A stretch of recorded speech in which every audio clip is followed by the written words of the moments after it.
नमस्कार मित्रों, मैं अनु त्रिपाठी। कैसे हैं आप सभी? मैं उम्मीद करता हूँ सब स्वस्थ होंगे, अच्छे होंगे। 69,000 शिक्षक भर्ती को लेकर के बहुत शिक्षकों ने धरना दिया, प्रदर्शन किया, कोर्ट कचहरी किया। आदेश आने के बाद भी सरकार के कानों में जू नहीं रेंगा। सुप्रीम कोर्ट का दरवाज़ा खटखटाया, वहाँ से भी दाल नहीं गली। आज 35,000 शिक्षकों पर सरकार का हंटर चलने जा रहा है। यानी उत्तर प्रदेश के 35,000 शिक्षकों की नौकरी जाने को तैयार है। सरकार ने सीधा आदेश किया है, वेरिफिकेशन इनका होना चाहिए कि ड्यूटी करते कि नहीं करते, पढ़ाई लिखाई में तेज हैं या नहीं है, क्या है। यानी 2018 के पहले के जो शिक्षक हैं उनकी नौकरियां जाने के कगार पे हैं।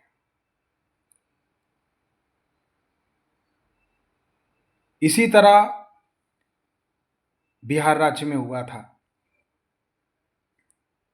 वहां के लोगों ने कोर्ट कचहरी करके जीत तो लिया,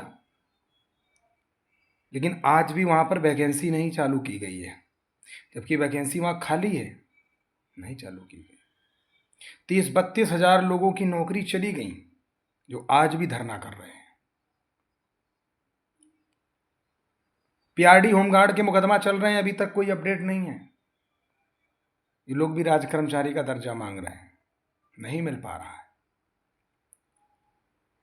पहले की ड्यूटी के मुताबिक आज इतनी कठिन ड्यूटी हो गई है कि अगर पीआरडी होमगार्ड से पूछोगे तो उसको रोए रुबास नहीं आ रहा है।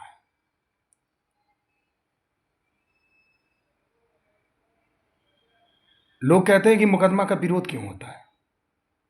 आप अगर सरकार का खिलाफत कर रहे हैं, या तो खिलाफत ऐसी करिए ना कि आपके अंदर तजुर्बा और दम ताकत होनी चाहिए। और आप अगर खिलाफत कर रहे हैं तो याद रखना, सरकार के हाथ में सब कुछ है। आप सरकार से टकराने चले हैं, आपको लगता है कि आप सरकार से जीतेंगे? कभी नहीं हो सकता, क्योंकि ये पहले वाली सरकारें नहीं हैं। ये वो सरकारें हैं जो एनकाउंटर भी अपने हिसाब से करती हैं, बिल्डोजर भी अपने आप से चलाती हैं। तो ये वही सरकार है। आप ये क्यों भूल रहे हैं? आज उत्तर प्रदेश के अंदर 1 लाख से ज़्यादा वैकेंसी खाली पड़ी है, पर सरकार उस पर मंथन नहीं कर रही। क्यों पता है? करो मुकदमाबाजी। भाई मुकदमा से करवा लो।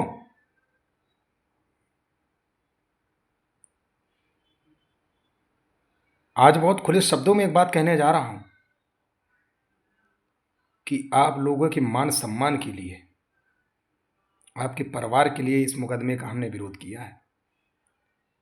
और अगर आज हमारी भावनाएं आहत की जा रही हैं, मुझे झुठलाया जा रहा है, गिराने की कोशिश की जाती है, यहां तक कोशिश की जा रही कि मैं इस विभाग छोड़ के चला जाऊं। आप चाहते हैं ये? अगर ये सब चाहते हैं तो जिस तरह से आपने समर्थन देके हमें यहाँ पर लाए हो, उसी तरह से आप समर्थन दे करके हमें आप निकाल सकते हो।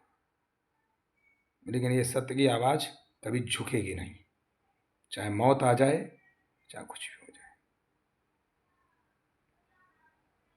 आपको पता है, जिन लोगों ने मुकदमा किया है उनकी खुद की नौकरी नहीं है, खुद की। ये आपको अंदाजा होना चाहिए। खुद उसमें 1300 लोग नहीं पास हो पाएंगे। और बताइए, जो काम प्यार मोहब्बत हाथ जोड़ के चल सकता है ना, वो काम विरोध करके नहीं। अच्छी तरह पता है कि जब सरकार बहुमत में है तो काम हाथ पैर जोड़ने से ही बन सकता है। आप चले हो सरकार से टकराने के लिए। आंखों से दिखाई दे रहा है कि इतने मुकदमे चल रहे, किसी का रिजल्ट नहीं आ रहा, फिर भी नहीं शर्म आ रही, फिर भी गुमराह कर रहे हैं लोगों को।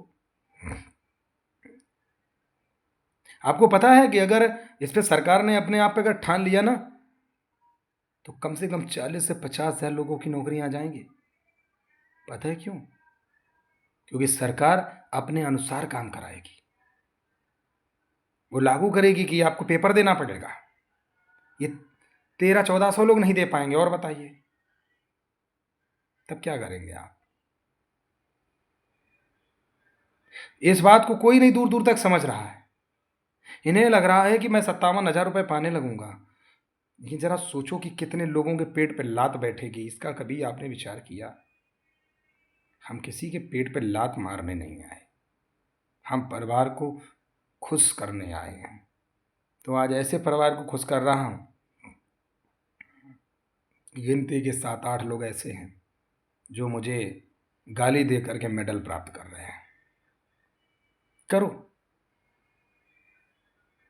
क्या गाली मोदी योगी को नहीं मिलती? मिलती है।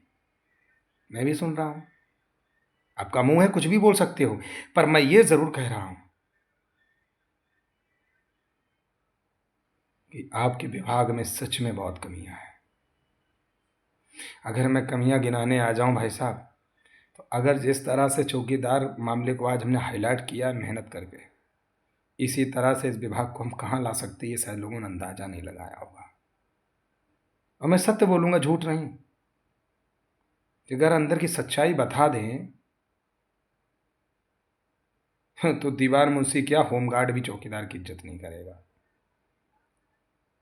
हम ये नहीं कह रहे कि हर चौकीदार एक जैसे होते हैं। काफ़ी अच्छे लोग भी हैं, सम्मानित लोग हैं। मैं कभी उनके विरोध में नहीं खड़ा। कभी लोगों ने ये विचार नहीं किया कि कब बहुत सारे संगठन चल रहे हैं, मैंने हर संगठन का कभी विरोध नहीं किया। क्यों नहीं किया? मुझे लोगों का काम अच्छा लगता है तो मैं नहीं करता। लेकिन मुकदमे से आप हार गए हैं ना, ये तकलीफ मुझे जीने नहीं दे रही। क्योंकि एक धरने से भी मैंने बहुत बड़ी उम्मीद लगा रखी थी, अब वो उम्मीद टूट रही है मेरी। हिम्मत में हारने लगा हूँ, क्योंकि ऐसा काम हो गया है ना भाई साहब कि क्या हम जवाब दें सरकार को। एक ही तरीका है, यदि आप 10-20 हज़ार लोग एक साथ मिल करके, आगे मैं प्लान बताऊंगा, सरकार के पास समर्थन पत्र के द्वारा भेजना पड़ेगा कि भाई हम सब लोग कहाँ जाएं। भाई इन चंद लोगों के चक्कर में हम लोग क्या करें? अपनी गलती को स्वीकार करना पड़ेगा।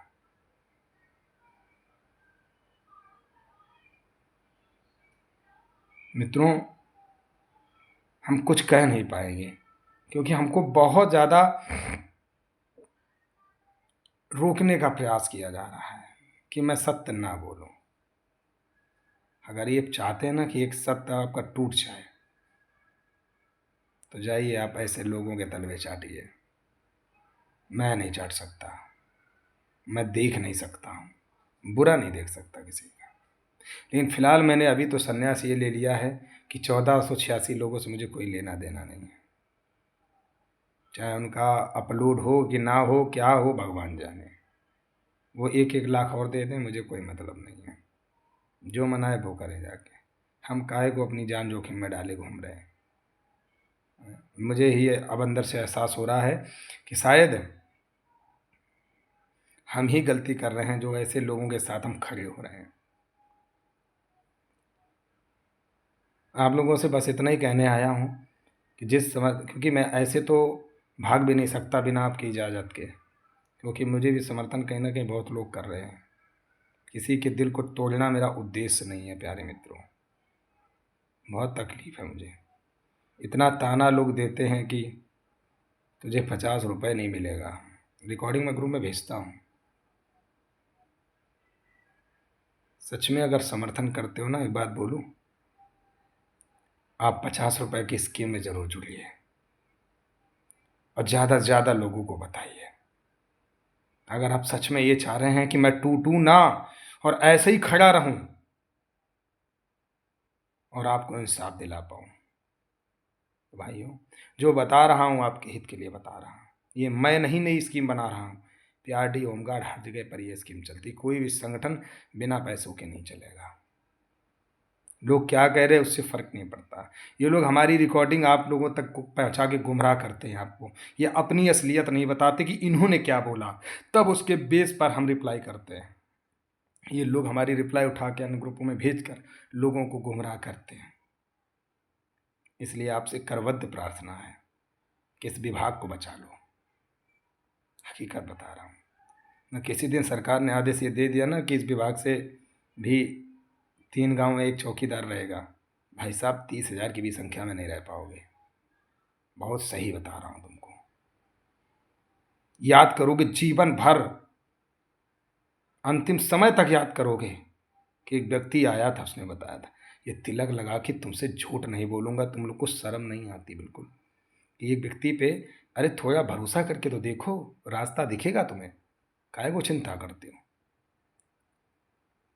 हम आपका बुरा करके हमारा घर अच्छा हो जाएगा, कभी आपने विचार किया?